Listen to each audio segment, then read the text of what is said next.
이 시간에 어떻게 반응하나요? 라는 제목으로 말씀이 선포될 때 하나님의 음성이 들리시는 귀한 은혜가 있으시기를 기도합니다.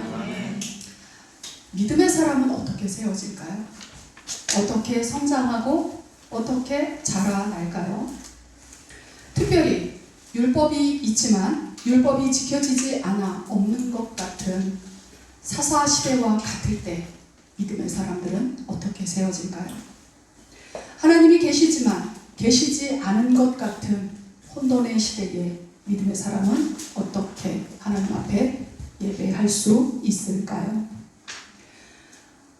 타고난 본성이 같았던 우리와 같았던 엘리야나 바울이나 모세와 이런 많은 믿음의 선진들, 이분들은 어떤 과정을 통하여서 하나님 앞에서 믿음의 사람으로 이 땅 가운데 하나님의 나라를 드러내며 살 수 있었을까요?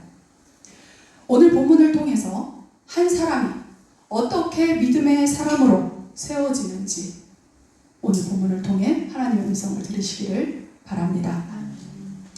기드온은요, 사사 기드온은 많은 사사들 가운데 우리 이 사사기에 나오는 12명의 사사 가운데 변곡점이 될 만한 그 변곡점을 맞이하는 사사입니다. 기드온 때부터요, 사사에 대한 평가가 부정적인 게 나타나기 시작하고요, 사사의 한계가 나타나기 시작합니다. 뿐만 아니라 추후에 나오는 이 기드온 이후에 나오는 그 사사들의 면면을 보면요, 입다가 기억나시지요? 입다 사사에 대한 기록에서는요, 기드온 사사의 경우보다 더 엄중한 책망의 내용이 나오기 시작합니다. 뿐만 아니라 마지막 사사였던 삼손 기억하시지요? 삼손의 기사에서는요, 그 기록을 보면 아예 백성들의 부르짖음에 대한 기록이 발견되지도 않습니다. 무엇을 이야기하는 걸까요? 시간이 가면 갈수록 그들은 이스라엘은 더욱 악해져 갔다라는 걸 반증하는 거예요. 그리고 외부 세력에 대한 침략의 기사가 더 길게, 더 반복되어서 기록되어 있는 것을 볼 수 있어요. 그건 하나님께서 계속해서 이들이 악의 길로 계속 더욱 심화됨에 따라서 하나님의 손도 바로바로 즉시로 응답하지 않는 걸 볼 수가 있습니다. 이렇게 우리는 기드온을 중심으로 해서 그럼에도 불구하고 이들이 사사였다라는 걸 생각하셔야 합니다. 이스라엘이 또다시 위기를 맞이합니다. 위기를 만나면 우리는 어떻게 해야 할까요? 위기를 만나면 그리스도인이 가장 먼저 해야 될 게 무엇일까요? 역시 수준이 있어요. 우리 교회 성도님들은 수준이 있어. 위기를 만나면 그리스도인뿐만 아니라 모든 사람들은 원인이 무엇이지? 생각을 하게 됩니다. 그죠? 우리 성도님들은 물어요, 하나님께. 주님 무엇입니까? 역시 수준이 있어요. 이렇게 처음부터 하나님께 물으면 좋을 텐데 이스라엘은 그렇지 않았어요. 1, 2절, 3절까지 한번 읽어볼까요? 읽어보겠습니다. 다시 한번 1, 2절 읽겠습니다. 시작. 이스라엘 자손이 또 여호와의 목전에 악을 행하였으므로 여호와께서 7년 동안 그들을 미디안의 손에 넘겨주시니 미디안의 손이 이스라엘을 이긴지라 이스라엘 자손이 미디안으로 말미암아 산에서 웅덩이와 굴과 산성을 자기들을 위하여 만들었으며. 아멘. 1, 2절의 기사를 보니까 하나님을 먼저 찾았다고요? 아니요. 자기를 위하여. 계속 반복. 자기를 위하여 굴을 파고 웅덩이를 파고 자기 살 길을 자기를 위하여 자기가 찾아가고 있는 모습을 볼 수 있습니다. 그리스도인은 우리 성도님들이 말씀하셨던 것처럼 무엇이 먼저가 되어야 될까요? 하나님께 물어야죠. 사람들은 대부분 딱 문제가 생기면 그 고통이 어디서부터 왔는지 원인을 찾기 시작하잖아요. 근데 대부분 어디서부터 찾을까요? 원인을 밖에서부터 찾아요. 밖에서부터. 거기서부터 찾으니 무엇이 돼요? 항상 남탓, 환경 탓. 제가 오늘 이렇게 이 계단을 올라오는데 그 애기 한 명이 엄마랑 손을 잡고 언니인 것 같아요. 셋이서 이렇게 올라오는 거예요. 근데 애기가 걸음마를 잘 못 걷잖아요. 계단이니까 폭 엎어졌어요. 그리고 콕 쪘어요. 다리가 콕 찐 것 같아요. 막 우는 거예요. 그랬더니 엄마하고 언니가 바로 뭐 1초도 망설임이 아니라 누가 그랬어? 이러는 거야. 그랬더니 애기가 막 또 울어. 계단이 그랬지. 계단 뗐지. 오늘 마침 제 눈앞에서. 예, 우리는 문제가 생기면 남 탓, 환경 탓을 하게 됩니다. 그런데 그리스도인들은 문제가 생길 때 하나님의 관계를 살펴야 돼요. 이런 이야기 하죠. 세상에서도 이런 이야기를 합니다. 밖에서 찾지 말고 안에서 찾아라, 이렇게 얘기해요. 근데 안에서 너무 찾으면 내가 힘이 없을 때 내 탓을 자꾸만 하게 되잖아요. 그러면 어떤 일이 벌어질까요? 자기 분열이 올 수 있어요. 예, 자기 분열이 찾아올 수 있어요. 그리스도인은 밖과 안이 중요하지 않고 하나님과의 관계 안에서 나의 문제를 찾아야 해요. 왜 이런 삶이 있을까? 하나님이 뭐라고 말씀하시나를 들으셔야 합니다. 하나님의 방법이 아닌 나의 방법은 문제의 궁극적인 해결책이 될 수 없습니다. 시편 37편 5절에서 6절 말씀입니다. 함께 읽어보겠습니다. 시편 37편 5절에서 6절입니다. 함께 읽겠습니다. 내 길을 여호와께 맡기라. 그를 의지하면 그가 이루시고 내 의를 빛같이 나타내시며 내 공의를 정오의 빛같이 하시리로다. 아멘. 아멘. 하나님께 맡겨보십시오.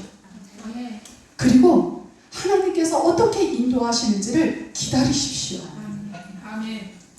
그럴 때 우리의 문제가 내가 생각하지도 못한 방법으로 이루실 줄 믿습니다. 아멘. 이렇게 그들에게 문제가 찾아왔어요. 그리고 원인은 자기 자신이 할 수 있는 능력껏 살아보려고 애를 씁니다. 됐을까요? 안 됐을까요? 안 됐어요. 안 됐어요. 그러자 하나님께서 문제의 원인을 알려주십니다. 10절입니다. 10절 함께 읽겠습니다. 내가 또 너희에게 이르기를 나는 너희의 하나님 여호와이니 너희가 거주하는 아무리 사람의 땅의 신들을 두려워하지 말라 하였으나 너희가 내 목소리를 듣지 아니하였느니라 하셨다 하니라. 아멘. 지금 사사가 세워지기 직전에 선지자가 찾아옵니다. 선지자가 찾아와서 문제의 원인을 이야기를 해주고 있어요. 문제의 원인이 뭐래요? 하나님의 음성을 듣지 않았다. 예. 이스라엘의 고통의 원인은 외부에 있지 않고 그들의 내부, 하나님과의 관계에 있었습니다. 문제는 늘 환경이나 다른 사람, 혹은 밖이 아니라 내 안에, 그리고 그리스도인들에게 특별히 문제는 하나님과의 관계 안에 있는 줄 아시기 바랍니다. 내 의식, 이런 사고 패턴, 삶의 방식, 그리고 삶의 목적, 하나님 나라를 향하지 않는 이러한 삶의 목적을, 방향을 바꾸지 않으면 이러한 악순환은 계속될 수밖에 없습니다. 내가 하나님 안에서 하나님이 나를 어떻게 생각하고, 그리고 하나님께서 내가 이렇게 행동할 때 어떻게 반응하시는지를 알 수 있어야 하나님과의 관계가 건강하게 자라날 수 있으며, 하나님은 우리 사람을 지으신 분이라, 창조주이신 분이라 내가 하나님과의 관계성을 알 때 사람과 건강한 관계를 맺어갈 수 있습니다. 왜냐하면 우리의 언어나 우리의 사고가 하나님께로부터 그 프로그램 되어서 만들어졌기 때문에 하나님을 떠나서는 다른 방법을 찾을래야 찾을 수가 없습니다. 세상의 교육, 상담, 공부를 열심히 해보십시오. 유익이 있습니다. 그런데 그것은 현세에 약간의 유익이 있을 뿐입니다.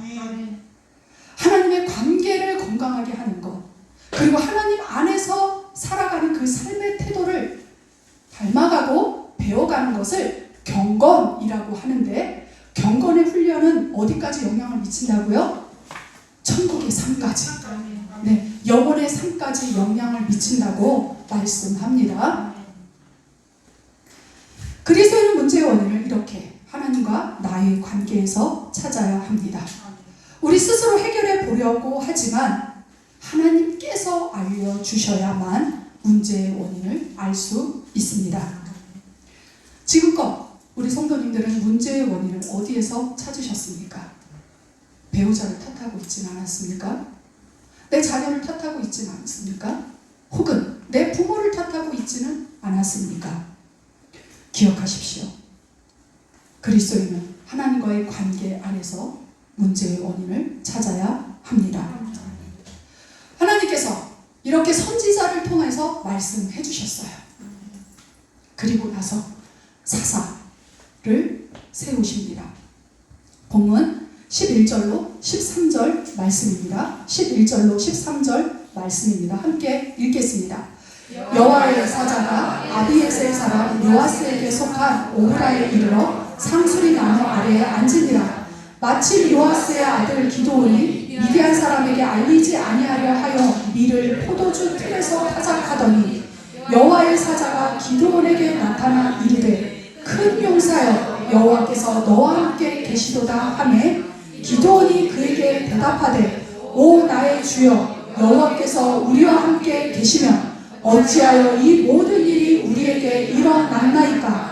또 우리 조상들이 일찍이 우리에게 이르기를 여호와께서 우리를 애굽에서 올라오게 하신 것이 아니냐 한 그 모든 이적이 어디 있나이까. 이제 여호와께서 우리를 버리사 미디안의 손에 우리를 넘겨주셨나이다 하니. 아멘. 아멘. 이제 이 본문 11절 이후부터 자세하게 우리가 살펴보아야 해요. 어떤 사람을 하나님께서 찾아오시는지를 확인하시고 이 사람과 하나님과의 그 대화를 통하여서 하나님이 어떤 분이신지를 아셔야 합니다. 그것이 바로 오늘 본문을 통하여서 하나님께서 우리에게 하나님 앞에서 어떻게 반응하기를 원하시는지 설명해주고 있고 알려주고 있는 말씀입니다. 어떤 사람을 찾아오셨습니까?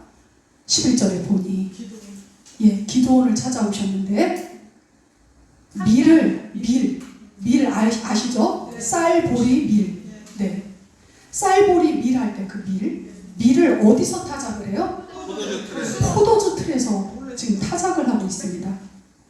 포도주 틀에서 타작하고 있는데 12절에 보니 뭐라고 말씀하세요? 큰 용사라고 부르고 있어요. 큰 용사. 자, 포도주 틀 한번 볼게요. 요게 포도주를 이렇게 놓고 막 밟는 그런 곳이에요. 그리고 여기 있죠. 그래서 요게 저장고예요. 네, 여기 저장고. 요게 이스라엘의 포도주 틀과 그 이렇게 추수한 어떤 저장고들을 한 그 유적을 발견한 곳이라고 하더라고요. 좀 확대해서 좀 보여드릴게요. 요거. 여기서 포도를 여기서 밟아요. 뭐 하여튼 털어요. 타작을 해서 여기로 저장을 하는 거예요. 임시 저장소로. 이게 포도주 틀이래요. 이런 것이 집에 있는 곳도 있고, 그리고 이렇게 뭐 산지 있죠. 아까처럼 이렇게 뭐 이런 곳에 있다고 합니다. 그런데 지금 이 포도주 틀에서 뭘 타작을 한다고요? 밀을 타작하고 있어요. 왜 포도주 틀에서 밀을 타작할까요? 미디안 사람들, 동방 사람들이 그렇죠. 들킬까봐 뺏어갈까봐. 밀은요 평지에서 넓은 곳에서 타작을 해야 해요. 더군다나 그 밀벤 그곳에서 넓게 펴놓고 타작을 해야죠. 밭과 논에. 그런데 밭과 논은 눈에 금방 띄어요. 그러니까 눈에 안 띄게 하려고 이런 곳에서 타작을 하는 거예요. 숨어서. 굉장히 소심한 기도원이에요. 소심한. 그런데 그 기도원을 뭐라고 부른다고요? 큰 용사라고 불러요. 큰 용사라고 불러요. 우리 성도님들 큰 용사 맞으시죠? 아멘. 우리 청년들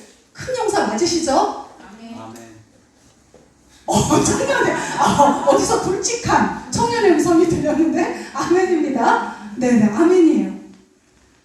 근데 기도는 무슨 소리 하고 계세요? 지금 정신이 지금 여호와의 사자인 줄 모르고 있어요. 기도는 지금 정신이 어떻게 되신 거 아닙니까? 지금 도이 드셨어요? 지금 이러는 거예요. 뭐라고 이야기해요? 지금 기도는요 따지고 있어요. 굉장히 원망의 소리를 하고 있어요. 아니 하나님이 계시면 지금 우리가 이 모양 이 꼴로 살겠습니까? 원망하고 있어요. 그죠? 탄식하고 있어요. 지금 제정신입니까? 제가요 우리 부모님에게 그래요 들었어요. 출애굽을 애굽에서 어떻게 하나님께서 구원을 하셨는지, 광야 40년을 어떻게 겪고 왔고, 그리고 우리가 이 가나안 땅에 어떻게 정착하게 되었는지, 어떻게 들어오게 되었는지 제가 다 들었어요. 홍해 사건도 들었고요, 요단강 사건도 들었어요. 그러는데 어쩌라고요? 그 구원이 지금은 없잖아요. 하나님이 버리셨잖아요.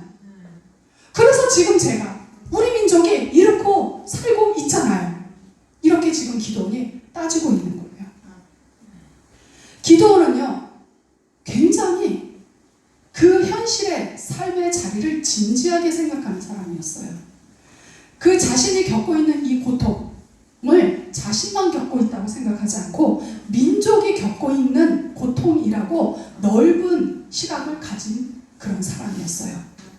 그런데 그가 모르는 거 하나가 있죠. 이 문제의 원인이 자신들의 우상 숭배, 자신들이 하나님의 말씀을 따르지 않은 것에서 찾는 것이 아니라 하나님이 계시지 않다고, 하나님의 부재에서 자신들의 문제를 찾고 있습니다. 우리 성도님들, 문제가 있을 때 어떠십니까? 원망하거나 항의하고 싶은, 하나님을 향해서 따지고 싶은 마음 없으십니까? 있어요. 예, 있지요. 네. 하셔야 해요. 아멘. 불경이 아닙니다. 아멘. 불순종이 아닙니다. 아멘. 믿음 있는 척을 하는 거예요. 만약에 안 한다면. 아멘. 그리고 그 과정을 겪고 넘어서 하나님이 어떤 분이신지 인격적으로 만났다면 만난 분은 더 이상 그렇게 안 할 수 있겠죠. 아멘. 그런데 억지로 이것은 내가 참아야지. 그런 내 안에 불만이 있음에도 불구하고, 내 안에 이해할 수 없는 하나님이 계심에도 불구하고 그것을 묻지 않는다? 그것이야말로 불순종이며 하나님을 알지 못하는 처사인 줄 기억하시길 바랍니다. 기도는 과거의 그 하나님 도대체 어디 계십니까? 그 하나님 계시지 않잖아요. 우리를 버리셨잖아요. 하나님에 대해서 분노하고 있습니다. 그 원망, 불신, 소심한 것을 떠나서 그러한 기도원을 주님께서 찾아오십니다. 그리고 그에게 어떠한 것을 하지도 않았는데도 불구하고 큰 용사라고 말씀하십니다. 여기서 큰 용사는요, 강한 용사라는 뜻이에요. 뭐 크다 이런 것이 아니라 강하다라는 그런 뜻을 갖고 있거든요. 강한 용사라고 말하고 있습니다. 우리의 강함의 조건은 무엇일까요? 큰 용사의 조건은 무엇일까요? 오늘 12절에서 우리에게 알려주고 있습니다. 큰 용사의 조건이 무엇입니까? 하나님께서, 아멘, 하나님께서 나와 우리와 함께 하시니 강한 용사의 조건입니다. 아멘. 우리 생각하고 얼마나 다른지 몰라요. 우리는 내가 똑똑해야, 내가 돈이 많아야, 내가 힘이 있어야, 내가 세상적으로 권력을 많이 쥐고 있어야 강할 수 있다고 생각을 합니다. 그런데 하나님께서는 딱 하나, 내가 너희들과 함께 있을 때 비로소 너희들은 강하여질 수 있다. 아멘. 이스라엘은요 군사력이 없지 않았어요. 이스라엘에게는요 전략이 없지 않았어요.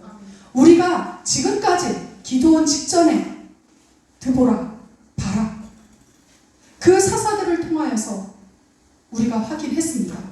철병거 900대도 이길 수 있었던 이스라엘입니다. 그런데 지금은 그 이스라엘이 온데간데 없습니다. 그 용사들이 다 죽었습니까? 아니요. 연병이 돌아서 하루아침에 몰살되었습니까? 아니요. 아닙니다. 아니에요. 세대를 거듭할수록 그러한 작전과 전략과 하나님을 아는 그 지식에서 자라나고 깊어지고 성장해야 할 이스라엘이었지만 오히려 계속 약화되는, 계속 세대를 거듭할수록 하나님의 온데간데 없는 하나님의 부재를, 하나님의 버림을 받았다고 인식하는 그러한 세대가 자라나고 있음을 알 수 있습니다. 두 번째 기도원의 특징이 뭐가 있을까요? 14절로 16절 한번 볼게요. 14절에서 16절입니다. 함께 읽겠습니다. 여호와께서 그를 향하여 이르시되 너는 가서 이 너의 힘으로 이스라엘을 미디안의 손에서 구원하라. 내가 너를 보낸 것이 아니냐 하시니라. 그러나 기드온이 그에게 대답하되 오 주여 내가 무엇으로 이스라엘을 구원하리까? 보소서 나의 집은 므낫세 중에 극히 약하고 나는 내 아버지 집에서 가장 작은 자이니라 하니 여호와께서 그에게 이르시되 내가 반드시 너와 함께 하리니 내가 미디안 사람 치기를 한 사람을 치듯 하리라 하시니라. 아멘. 아멘. 여전히 나는 힘이 없어요. 나는 힘이 없어요. 나는 약합니다.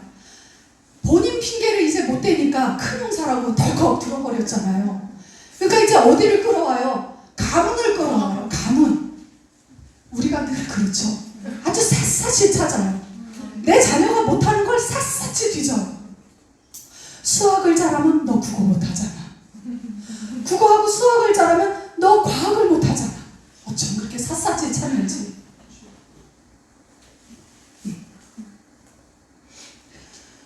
우리가 우리의 눈을 바꾸면 자녀들의 단점이 장점이 된다는 거 알고 계십니까? 아이가 발표를 못해요. 그럼 뭐라고 칭찬하면 될까요? 칭찬할 거리 없어요? 아이가 발표를 못할 때? 너 왜 이렇게 소심한 거야? 엄마가 담대라 그랬지. 그래서 배에 힘 빡 주고 다리에 힘을 주고 소리를 높이라고 했지. 그거 해요? 아니요. 아유, 네가 참 겸손한가 보다. 아우, 너가 참 담대하네. 어떻게 많은 사람들 앞에서 아무 소리도 안 하고 그렇게 오래 기다릴 수가 있지? 해보는 거예요. 어떻게 잘하는지. 이 아이들이 어떻게 변할지 하나님 손에 있다는 거예요. 임마누엘. 그래서 예수님께서 임마누엘로 오셨어요. 왜요? 너희들로서는 살 수 없음을 알았지. 이제 내가 할게. 그리고 하나님께서 성육신 하신 거예요.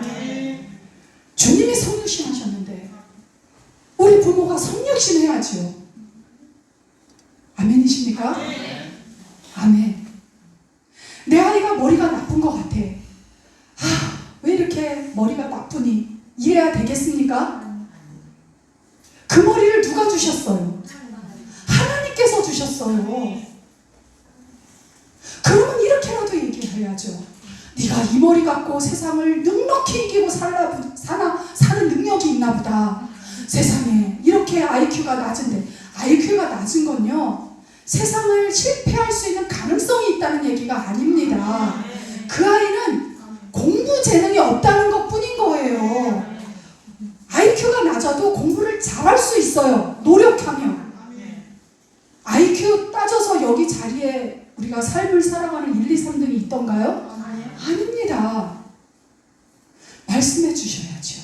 성경을 펴놓고 너를 지으신 이가 하나님, 너에게 복을 주시는 이가 하나님, 너의 능력을 너가 필요할 때 주시겠다. 주실 거야. 그리고 이 머리로, 이 IQ로 살아갈 수 있어. 너는 대신에 너 자신을 정확하게 볼 수 있는 안목이 있구나. 이렇게 칭찬해 줄 수 있잖아요. 하나님을 바라보셔야 합니다. 내 힘으로 세상을 살 수 없습니다. 내 능력이, 내 지혜가 살아가는 근거가 될 때 우리의 힘이 빠지면 어떻게 될까요? 삶의 자리. 내가 갖고 있던 소유가 사라지면 어떻게 될까요? 내가 지혜가 사라진 것 같으면 어떻게 될까요? 살 수 없습니다. 불안하지요. 우리가 인생을 살아갈 때 선택의 기로에서 그래서 하나님의 음성을 들어야 합니다. 하나님의 약속의 말씀을 들어야 그 힘으로 갈 수 있습니다. 제가 매일같이 힘이 펄펄 날까요? 아니요. 매일같이 힘이 펄펄 안 나서 매 순간 엎어지기 때문에 아침 저녁으로 말씀 묵상하는 거예요. 약속의 말씀을 보고 기억하는 거예요. 오늘 말씀 무엇이었지? 다시 순간순간 보고 결정하고 한 발 한 발 가는 이유입니다. 그래서 당당한 거예요. 그리스도인은 내가 자원의 근거가 아니라 하나님이 우리 자원의 근본이신 분이십니다. 참 재밌습니다. 기도는 이 정도쯤이면, 그리고 막 설명해 주셨잖아요. 자세하게 설명해 주세요. 기도원이 믿어야 되는데 기도원이 아마 트라우마가 너무 강했나 봐요. 너무 강했든지 아니면 너무 소심하든지 아니면 하나님을 너무 모르든지 괜찮아요. 괜찮아요. 기도원이 또 하나님 앞에 말씀을 드립니다. 17절입니다. 17절 같이 읽겠습니다. 기도원이 그에게 대답하되 만일 내가 주께 은혜를 얻었사오며 나와 말씀하신 이가 주 되시는 표징을 내게 보이소서. 아멘. 아멘. 와, 설명 다 해주셨어요. 뭔가 의심스러워. 기도원이 저 같아요. 제가 저 같아요. 너무 소심해. 너무 소심해. 그러니까 다시 표징을 구해요. 그랬을 때 주님이 뭐라고 말씀하십니까? 18절 제가 읽겠습니다. 내가 예물을 가지고 다시 주께로 와서 그것을 주 앞에 드리기까지 이곳을 떠나지 마시기를 원하나이다 하니 그가 이르되 내가 너 돌아올 때까지 머무르리라 하니라. 아멘. 참 인격적이신 하나님이세요. 인격적이라는 말을 지식으로 하지 마세요. 자, 인격적이라는 말은 내가 내 자녀를 아는 것 같이, 내 자녀와 내가 교제하는 것 같이, 대화하는 것 같이, 그게 인격이에요. 그게 인격. 인격은요, 아는 거예요. 이 사람을 아는 거야. 이심전심이 되는 거예요. 그런데 이심전심이 되기까지 과정이 있어야 되잖아요. 그죠? 그게 인격적인 관계를 맺어가는 과정인 거예요. 한번 무엇을 얘기해봤어요? 엄마에게. 엄마 나 이것 좀 해줘. 그랬더니 엄마가 혼을 내는 거야. 그 다음번에 이렇게 좀 지나다가 엄마 나 이거 해줘 했더니 엄마가 아유 이뻐라 하는 거야. 그럼 애가 막 헷갈려요? 아니요. 안 헷갈려요. 뭐 하면? 설명해주면. 왜 그때는 이렇게 하고 그때는 왜 이렇게 하는지 엄마가 알려주면, 평소에 알려주면. 그런데 똑같은 상황인데 다르게 행동을 해요. 그건 인격적인 관계예요? 파괴적인 관계예요? 파괴적인 관계예요. 아무것도 이유를 모르겠는데 앞뒤 다 잘라놓고 화를 내요. 아주 참 인격적인 관계예요? 그런가요? 아니요. 아니요. 파괴적인 관계예요. 하나님의 자녀들은요, 건강하게 인격적인 관계를 맺어가야 된다고 이야기를 해요. 어떻게 인격적인 관계를 맺어가요? 하나님의 말씀을 들으면서 반응해가면서 하나님을 알아가는 거예요. 그리고 하나님은 나의 모든 것을 심령 깊은 곳까지 아시는 분이시다. 하나님이 나에게 반응하시는 것을 보고 건강하게 내가 하나님을 알 수 있습니다. 하나님은 우리를 기다려주세요. 하나님을 알 때까지. 어느 만큼? 그렇죠. 끝까지인데 오늘 본문의 기도원을 보면 어느 만큼? 순종할 수 있는 만큼까지 단계별로 하나님께서 당신을 알려주세요. 그래서 두 발 뛰어야 하는 사람들에게는 두 발 뛸 수 있는 만큼 하나님이 가르쳐주세요. 근데 10발을 가야 돼. 그러면 두 발만 가르쳐줘서 10발을 갈 수 있을까요? 못 가요. 하나님은 반드시 알려주십니다. 그렇기 때문에 내가 불안하고 힘들 때, 어려울 때 묻고 구하셔야 합니다. 반드시 약속의 말씀도 주시고 할 수 있는 힘도 능력도 주시는 분이십니다. 왜냐하면 그분은 오늘도 성령으로 우리와 함께 하시는 분이시기 때문입니다. 그럴 때 이제 알았어요. 그랬더니 기도원이 경험을 한 거야. 하나님이셨네. 그리고 납작 엎드립니다. 24절입니다. 24절 같이 읽겠습니다. 24절입니다. 기도원이 여호와를 위하여 거기서 제단을 쌓고 그것을 여호와 샬롬이라 하였더라. 그것이 오늘까지 아비에셀 사람에게 속한 오브라에 있더라. 아멘. 이렇게 하나님을 알아가는 사람, 하나님을 알아가고 하나님에 대한 바른 인식이 있는 사람이 나타나는 태도가 무엇일까요? 예배예요. 예배. 예배는 하나님을 바르게 알 때 할 수 있는 삶의 방법이에요. 아멘. 우상숭배, 기도원의 가정이요. 어떤 가정이에요? 우상숭배 가정이에요. 우상숭배. 이것은 기도원 가정만이 아니에요. 공공연하게 바알을 숭배하고 있어요. 기도원의 집이. 그 아버지가 바알 우상을 깎아서 뭐 이렇게 세우는 그런 사람이었다고 합니다. 네. 공공연하게 그 이스라엘 사람들이 하나님을 섬기지 않고 바알을 섬길 때 지금 기도원이 어떤 일을 행해요? 그 이유를 쭉 보니 그쵸? 바알의 우상을 제거합니다. 바알의 우상을 제거했다는 것은 하나님이 계시는구나. 하나님이 우리를 버리신 분이 아니라 우리 때문에 하나님이 우리에게 하나님이 계심을 알려주시려고 전쟁을 보내신 거였구나를 인정하게 되었어요. 그리고 그는 그 하나님을 인정함으로 말미암아 자신의 삶 가운데에서 바알을 제거하기 시작합니다. 그리고 여호와의 사자라고 했는데 보면 여호와라고 호칭이 바뀌어요. 주에서 주 여호와로 호칭이 변하는 것을 알 수 있습니다. 우리의 말이 변화가 일어납니다.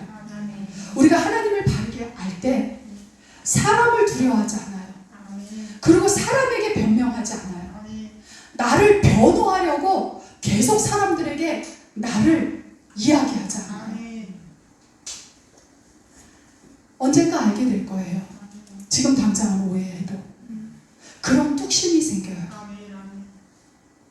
그래서 하나님의 말씀을 전할 뿐이에요. 그런 사람이 증인입니다. 그리고 기도원이 두려움에 사로잡혀 있다. 그 기도원이 여호와 살로 하나님의 평안을 전하는 사람이 되어집니다. 예배자에게 하나님은 사명을 주십니다. 바알, 아버지 집에 있는 바알의 제단을 허물라. 그 사명이 그렇게 하나님을 바르게 안 기도원에게, 하나님을 바르게 예배하는 기도원에게 주어집니다. 사명의 길은 내가 선택하는 것이 아니에요. 사명은 하나님께로부터 주어지는 것입니다. 그리스도인의 삶은 내가 하나님을 찾고 가는 것이 아니라 하나님께서 나를 찾아오셔서 걸어가는 인생 길입니다. 그러므로 기억하십시오. 그리스도인 모두 큰 용사임을 기억하시기를 바랍니다. 하나님께서 우리와 함께 계십니다. 여기서 끝났으면 참 좋았겠어요. 성도님들 기억하십시오. 끝까지 하나님은 우리를 당신을 알려주시려고 설득 아닌 설득을 하십니다. 보여주십니다. 가르쳐주십니다. 양털 사건 알고 계시지요? 경상도 말로 이럴 때 이런 말을 많이 쓰더라고요. 징하다 기도원. 아주 징하다. 그죠? 기도원은 이게 필요했던 거예요. 이것이 없어서는 본인이 한 발도 갈 수 없음을 알기에 기도원은 알았어요. 그래서 하나님께 계속해서 거듭거듭 요청합니다. 내가 원망이 있고 두려움이 남아있는데도 불구하고 계속하여 그냥 내 힘으로 위장하고 살아가지는 않습니까? 기도원은 민족이 겪는 고난의 현실의 원인을 알고자 했습니다. 그 원인을 알고자 했기 때문에 계속해서 물었어요. 그리고 내가 맞냐고, 정말 내가 맞냐고, 자기의 믿음 없는 분량만큼 계속 하나님께 믿음을 달라고, 보여달라고 요청했습니다. 그리고 기도는 그렇게 두루뭉실 그 믿음을, 그 표징을 요청한 것이 아니라 구체적으로, 적극적으로, 정직하게 자신을 하나님 앞에서 드러냈습니다. 우리의 삶의 반응 어떻습니까? 기도원만이 이렇게 하나님의 사사로 세워졌을까요? 아니요. 사도 바울도, 모세도. 사도 바울이 예수님을 믿는 자들을 잡아서 죽이려고 할 때 주님이 찾아옵니다. 사도 바울은 1도 없었어요. 그 예수님에 대한 지식이. 그랬을 때 사도 바울이 묻습니다. 당신이 누구입니까? 모세는 어땠는 줄 아세요? 출애굽기 3장 4장을 보면 5번에 걸쳐서 당신이 누구입니까? 저는 못합니다. 제가 무엇이라고요? 다른 사람 보내십시오. 계속해서 하나님이 떨기나무 가운데 나타났는데도 불구하고 그렇게 살아간 사람들, 믿음의 성진들을 우리가 발견할 수 있습니다. 믿음의 사람은 하나님과의 인격적인 알의 과정을 통하여 세워집니다. 믿음의 사람은 하나님을 단순하게 찾는 자들이 아니라 구체적으로, 정직하게, 적극적으로 하나님께 묻고 나아가는 사람들입니다. 나 자신을 내가 보는 눈으로 평가하지 않고 믿음의 사람들은 자신의 평가의 근거를 하나님과의 관계 안에 두는 사람들입니다. 성도님들, 오늘도 예배 자리에 나오시면서 물으셨습니까? 나 자신에게 하나님 앞에서 정직하게 반응하고 있습니까? 믿음이 있는 것처럼 종교 생활을 하는 것은 아닙니까? 믿음이 없으면 없는 대로, 믿음이 부족하면 부족한 만큼 반응해 갈 때 큰 용사로 그리스도인들이 세워짐을 믿으시기를 바랍니다. 기도하겠습니다. 이 시간 자신의 목소리로 하나님 앞에 기도하겠습니다. 내가 얼마만큼 하나님 앞에서 반응하며 살고 있는지 이 시간 돌아보시기 바랍니다. 내가 호언장담을 하고 있는 것은 아닌지, 1초도 지나지 않아 번복할 가벼운 말을 하고 있는 것은 아닌지, 내가 누구인지 정직하게 하나님 앞에 드러내시기를 바랍니다. 그리고 하나님 앞에 요청하시기를 바랍니다. 주님, 알려주십시오. 그리고 주님께서 명명백백하게 당신을 계시해 놓으신 성경과 성령을 통하여 그 하나님을 만나가시는